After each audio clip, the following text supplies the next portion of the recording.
Hello, so as you have read the title, in this video we are going to build a Llama tokenizer from scratch. Before we talk about what exactly is a tokenizer, let me tell you about the tokenizer we are going to build today. So we are going to build something called the sentence piece tokenizer. This was a really popular tokenizer which was used in the development of various open source models such as Llama 2, Gamma. I think Gamma still uses sentence piece, Mixtral, T5, etc. So this is a pretty important tokenizer and it has a lot of interesting aspects. Currently most models use something called tick token, but in this video we are going to implement sentence piece because I think there are lots of videos on the implementation of tick token, but this is something new that we can try today. Okay, so what exactly is a tokenizer? You must have heard about this word a lot while training NLP models, or while importing your own models on Hugging Face, you might have imported something called tokenizer from model.tokenize. So what exactly is this? Suppose you have an NLP model and before feeding the input to the NLP model, you cannot just feed raw text because your model does not know what raw text is. You need to somehow encode it into numerical values so it does matrix multiplication and is able to do all the mathematical operations on the raw text. Now the question is, how do you encode this raw text in such a way that it is readable by the NLP model? Suppose we have a sentence like this. Now the most basic way you can think of encoding this is that you extract all the unique words and convert it to a vocabulary. You have the llama, so you get all the unique words in a dictionary, you assign an index to each and every one of them, and then you use this dictionary to just encode this sentence. So this will become 0, 1, 2, something like that. This is one way you can do it, but this is not a very efficient way to perform tokenization because of a couple of reasons. Reason number one is your vocabulary will be quite huge. You won't be able to maintain the size if you train it on a lot of text. And point number two is, let me demonstrate this with an example. So suppose you have three words: run, running, runner. So your vocabulary will encode all three of these words with different indices. But what you actually want is you want your model to understand that run is the prefix of all of these words. That means running is coming from run, and runner also comes from run. So you want your model to tokenize run separately. Here also run and ning, run and ner. You want your model to tokenize these words separately so it understands the context a little bit better about certain kind of complex words or punctuations. So we want our tokenization to behave something like this and not just encode every unique word with an index. So how do we do that? Most of the tokenizers use this thing called byte pair encoding. It's elegant in the way that it learns the representations and patterns if you train it enough number of times on a particular vocabulary. Now, what do I mean by training? So suppose you have a string Z, A, B, D, Z, A, B, A, C. Now in this string, you find the pair of characters that is the most common. So here AB is the most commonly occurring pair of characters. So what I do is, if I want to compress this, I'll replace AB with some other character like Y. So now my string becomes ZYD, ZYAC. Now I check for the most commonly occurring pair again, and I find that ZY is the most commonly occurring pair. So I replace ZY with something like X. So now my string becomes XD, XAC. So we have successfully compressed this string to this by seeing the most common pairs and replacing them with a character. Now this is the idea behind byte pair encoding. Now how is it actually used and what actual usefulness does it have in our tokenizer, we'll get to know later. But this is the main idea that you need to keep in your mind, and we're going to borrow this idea later on. Okay, so before we move on to the coding part, let me just quickly explain the structure of this video. So unlike other videos in which there is a lot of passive learning, I've tried to make this video as involved as possible. So I've structured this video in such a way that this video is divided into several tasks followed by some concepts, and each task can be broken down into several components. What you can do to fully learn this thing effectively is that if you get stuck in a task, you can try to first implement this task on your own. if you get stuck somewhere, you can see the breakdowns or the components which are provided in the video, which will progressively build up to the task as sorts of hints or steps that you can follow through, and it will be a much more experience for you. Okay, so essentially sentence piece works on individual Unicode characters. Now what are Unicode characters? Each character has a Unicode symbol assigned to it, and it has a unique Unicode which you can search up and search the Unicode for every character involved. So what we are going to do is that we are going to be merging these unique characters. We are going to be working directly with characters, and we are going to be merging them, and we are going to be replacing that with something else. Now here is the first problem that we come with. Now the problem is, what exactly are you going to replace it with? Because suppose you have some characters A and B, you merge them, you get AB, and you decide to replace them with Z. But if your sentence already has a Z somewhere else, you cannot do that, because then it will lead to a conflict, because here your Z equals to AB, but later on your Z is just present individually, so you cannot do that. So what exactly do you replace the pair of characters with is the question. The one thing we can do is that, given any kind of sentence, we can break down into several characters, right? And because a sentence is, at the end of the day, is a bunch of characters. Now we can assign a particular index to every character, and the range of indexes that we get is the total number of characters that you have seen in that sentence. So for any new pair, if you assign an index which is out of that range, then no conflicts would happen. Suppose I give you an example. Suppose in this sentence I to Z is not present, right? We will consider this as the total and complete training vocabulary. So you will have ABCD as one word, EFGH as another word. So whatever merger you can do, if you start assigning it values from I, it won't lead to any conflicts, because I to Z is not present in this array. So here's task number 1. Given any sentence, you need to assign a unique ID for every character of the sentence. So once you get that, we'll be able to move forward and implement our BPE algorithm. Okay, so the first breakdown is that you need first convert the text into a list of characters. Now how do we do that on Python? It's really simple. So we have our text. Right here, and all you need to do, suppose I have another variable named text array, I can pass my text into a list, and if I print my text array, you can see that it has converted my text into a bunch of characters, right? And this is what we wanted. Next, what we want to do is that our task was to assign a unique ID to every character. So I need to get all the unique characters present in this array. Now there are several ways you can do that. I'm going to pick the easy way and use NumPy. So I'll import NumPy, and then I'll make a list called unique characters, and I'll just pass my text array. So here you go. I've gotten all the unique characters that were present in my text. Now we have like a bunch of unique characters. If I print the length of my unique characters, I have like 88 unique characters present in this text. Okay, so we have gotten a list of all the unique characters. Now what we want is, we want to make a dictionary that maps all the unique characters to an index. So let's make a dictionary.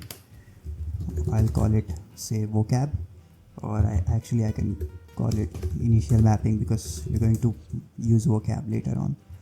So for inters, what we will do is that for every unique character, we will assign an index I. So if I print my initial mapping here, you can see that every unique character has been assigned in indices starting from 0 to n, which is 87. Now I can use this dictionary to convert my initial text into the indices that I have just made. So what I can do is, for I can be like IDs. For I in range text array IDs dot append initial mapping text array I. So here I've converted my text into a bunch of IDs, and each character has been assigned its unique value, as you can see, which was the breakdown 4, which is that you use the dictionary to convert the text into IDs. So now that we have gotten our unique characters in the form of a list as IDs, we need to store the frequency of every pair, because remember what we were doing in byte pair encoding. Byte pair encoding, given any text, we were seeing which pairs were the most frequently occurring. So we need to write code such that you count the frequency of every pair that occurs in the text, store it in some kind of a dictionary, and then we will use that later on in order to perform our merging applications. So the first thing you can do is think about how would you iterate through all the pairs in an array. This should be fairly simple to do if you are familiar with Python or any other language. So in your IDs, you need to check every pair, right? So let me make it length IDs -1 because I don't want out of bounds index error. And here, let me call it pair frequency map. Now there's lots of ways to do that. Now my current pair is a key, so I can make a pair and I can do it like this. So this is my current key. If my current key is present in pair frequency map dot keys, then you just increase the frequency of the key by 1. If it is not present, then you add that key. Let's print the pair frequency map. So here we can see is that we have the frequency of every pair present in our dictionary right now. Now what would be nice to have is that if we have this pair frequency map sorted, anything you want to sort a dictionary in Python, all you need to do is this sorted function.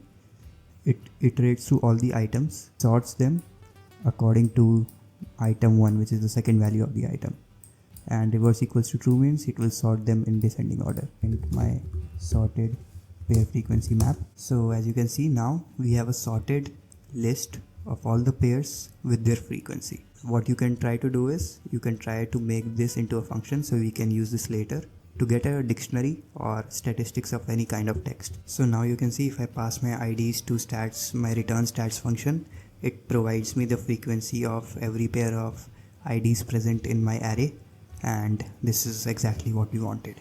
Our next task is to merge the most frequent pair and assign a certain ID. So in this task you have to make a function and you have to assume that the ID with which you want to replace the pair will be given to you. So let us look at the breakdown number 1. So essentially what you need to do is you need to check for every pair whether it matches your highest frequency pair. So think about how you're going to do that, and then if the pair matches, then you need to assign it a new ID. How would you do that? Can you think of using a temporary list? So I'm going to code this up now. Let's create a list called merged IDs. We will initialize it as empty as first, and then we will be looping through our IDs to check if every pair corresponds to the highest frequency pair or not. So how do we do that? First we'll check if IDs I equals p of 0 and IDs I plus 1 equals p of 1. We also need to check for the out of bounds error, which is I should be less than length of IDs -1.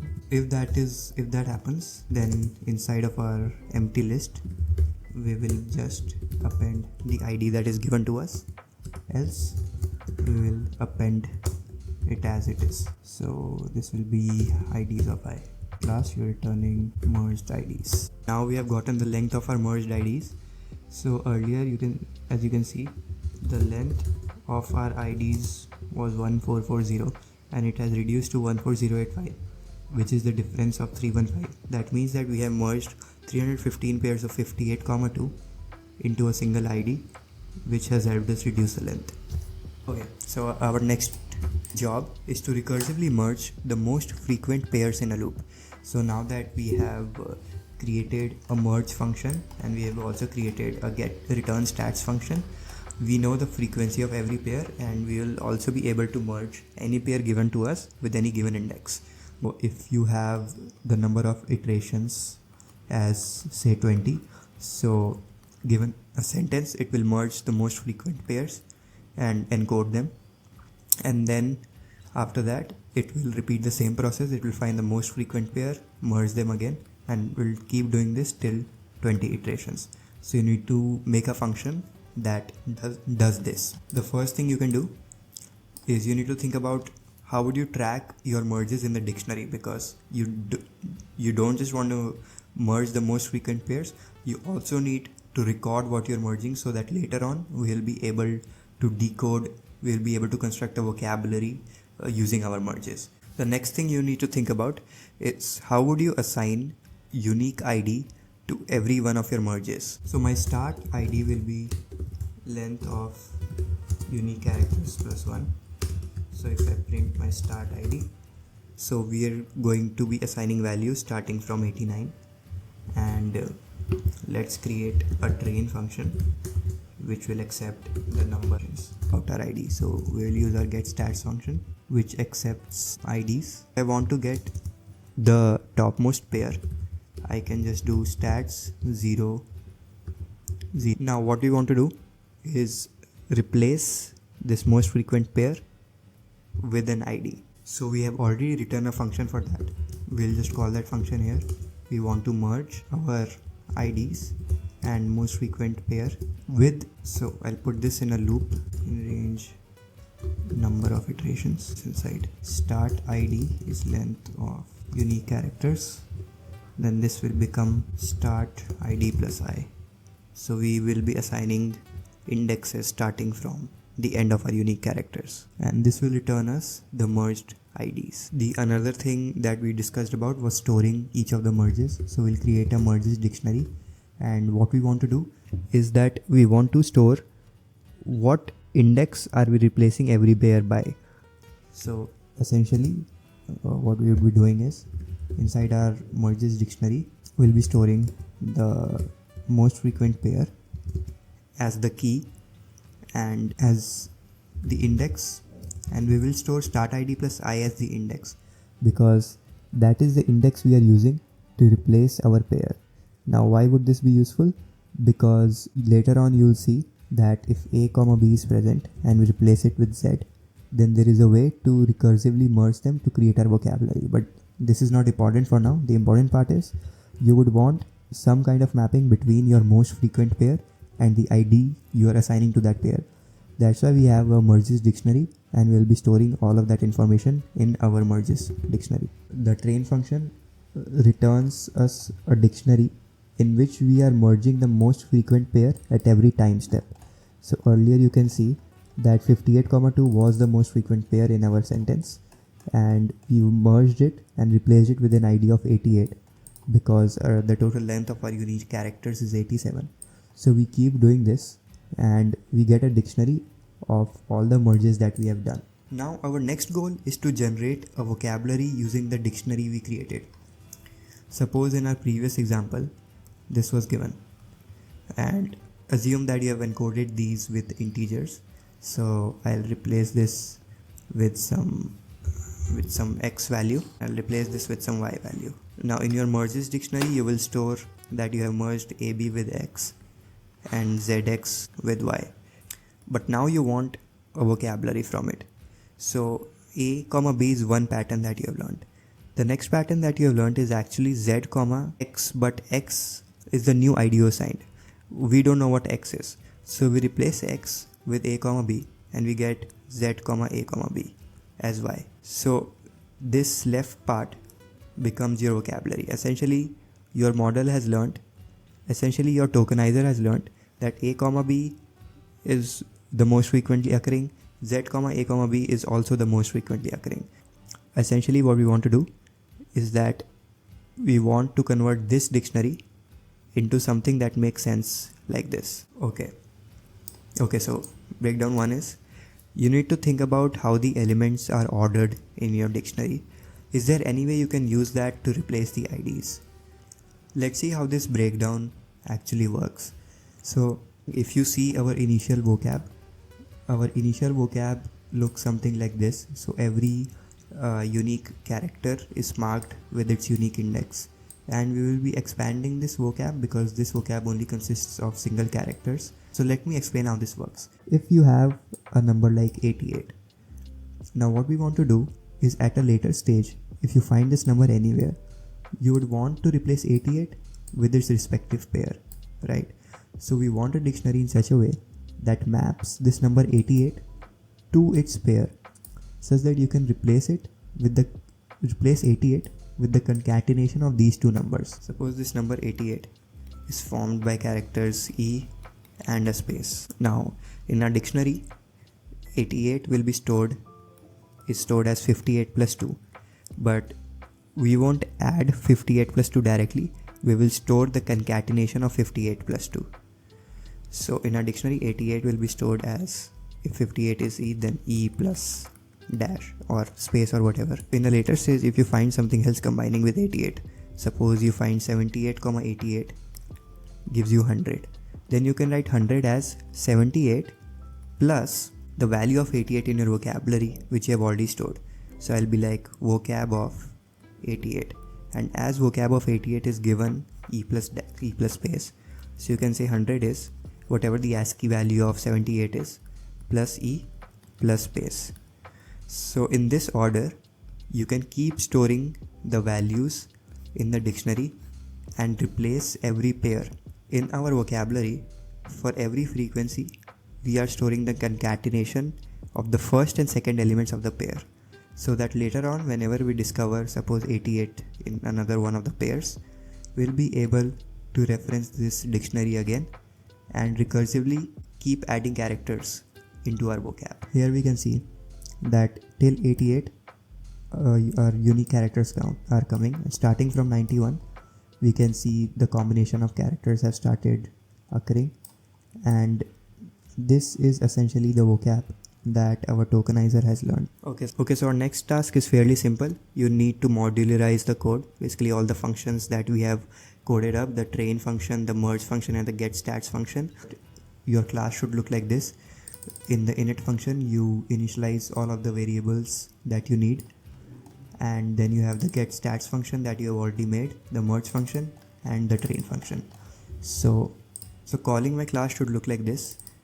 It just prints the vocab for any kind of sentence and any kind of iterations. Next, we need to look at how does encoding work. Now that we have gotten a vocabulary from our sentence, we need to use that vocabulary somehow to encode the sentence which our tokenizer hasn't seen yet. Suppose this is the initial vocabulary that my model learned. Now, if I have something like hello world, suppose I also have all the characters ranging from A to Z individually. Now, suppose I have a new sentence called hello world, and I want to encode this new sentence using this vocabulary that my tokenizer has learned. How would I do that? I won't be saying that encode H separately, because the longer word HE is present. So I will try to encode HE. Then I'll say, is something longer than HE present? I can say yes, HEL is present. So I'll try to encode HEL. But I can say that hello is actually the longest word present in my vocabulary. So I can encode this whole word hello as one index, because in my vocabulary, each character will be mapped to some kind of index, right? As we have seen here. Now let us try to encode this thing. So I see that W is present in my vocabulary somewhere here, but WO is not present. So I will stop there and I will encode W with its unique character, with its unique index. And I'll do the same thing for O, R, L, and D. Basically, for every character, you need to check the longest word present in the vocabulary. That way you'll effectively be able to replace the longest learned patterns for a particular word. Now your first task is to create a function to encode a sentence using this vocabulary. There are lots of ways you can accomplish this, but in this video we are going to explore one of the more efficient ways. So I would recommend you to experiment with this data structure called tries. It's essentially a really useful data structure. Next, if you understand how a try works, try to create a try for your vocabulary. So if this is your vocabulary, how would you create a try using all of the elements present in it? Then you can see how would you match the longest prefix with your already constructed try. Okay, so here's how a try works. So I have 4 words: and, do, and add. Using these 4 words, we'll create a try and we'll see how that goes. So I have a root node, and node is storing two kinds of information. My first information is that it has a dictionary of all its children, and the second is that if we have reached the end of word or not. So let's see how this works. So this is my root and I want to insert a. Now I will check if my a is present in the children or not. If it is not present, I will make it as a new node and append it. After appending it, I will go to a because my word is starting from a, so I have to keep appending from a. Now I will check for n.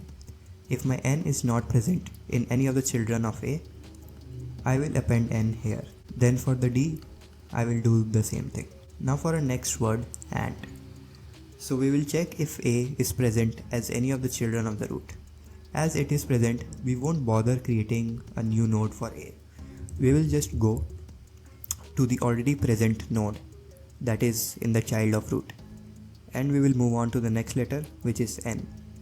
We can see that n is also present as a child of a, so we will go to the next node instead of creating a new node.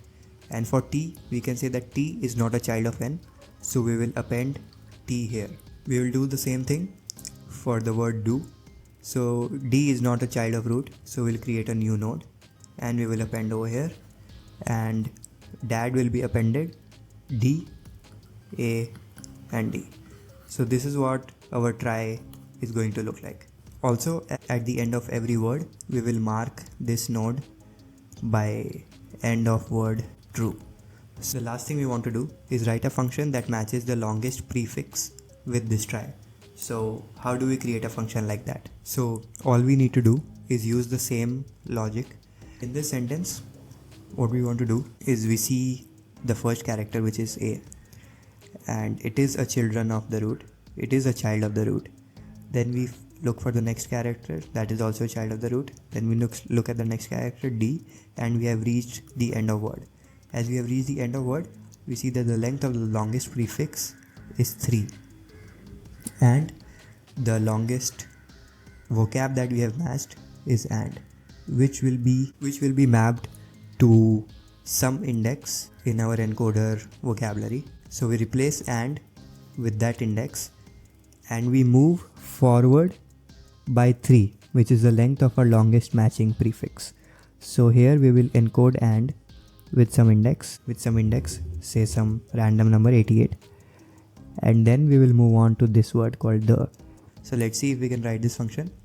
Here we initialize I with 0, and we have a couple of variables, current prefix, longest prefix, and the length. Now for every character in our sentence, we are seeing if it is a child of the current node. If it is, we go to the next child of the node and we append the character to our current prefix. If we have reached the end of the word, it means that we have found the longest prefix and we store the length, else we break. So if we have found the longest prefix, we will check the corresponding ID in our dictionary and append it to our tokens, and we will increment I by our prefix length. So this function will successfully give you, given a try and a sentence. The try is again your vocabulary in the form of a try. So given any try, given any vocabulary and sentence, we will be able to tokenize using this particular function. So we will passing the root, and the root is the try of our vocabulary and our original text, which was the Wikipedia page that I copied. So if we print our tokens, we can see that it has tokenized our sentence. And if we print, so instead of 1440 characters, we have only 98486 characters, and it has successfully tokenized the groups of characters that it has learned through the vocabulary. Now there is the last task, which is creating a decoder function. If this decoder function does not work, it means that everything that we have created up till this point is wrong. So this is a really good way to test if our code is working or not. And it's also one of the most simple things to make, because as you already have the tokens with the index, you just need to remap the index back to the characters.